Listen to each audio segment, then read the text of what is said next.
గతంలో కూడా ఎన్నోసార్లు ఇలాంటి సంఘటనలు జరిగినప్పుడు కూడా పార్టీ కానీ ప్రభుత్వం కానీ ఎందుకు నీ పట్ల సీరియస్గా తీసుకోదు అని అంటే, నువ్వు కేసీఆర్ అంటే టీఆర్ఎస్ బీఆర్ఎస్ చేతిలో పావుగా మారిన వాళ్ళకు నిన్ను అడ్డం పెట్టుకొని వాళ్ళు చాలా చేయాలనే ఉద్దేశంతో ఉన్నారనేది తెలిసింది కాబట్టి. కానీ అది శృతి మించుతున్న అంశం ఒకటైతే, గతంలో కాంగ్రెస్ పార్టీలో ఉన్నావు అనే ఒక ఆలోచన కూడా.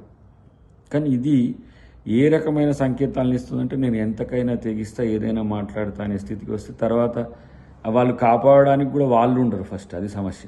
ఎందుకంటే ఎంతోమందిని ఇట్లా వాడుకొని వదిలేసిన తర్వాత ఏ రకంగా వాళ్ళ జీవితాలు అయినాయో మీరు వాళ్ళందరినీ చూడండి. ఏ రకంగా టీఆర్ఎస్లో ఉన్నోళ్ళు ఎలా బజార్లో పడినరో.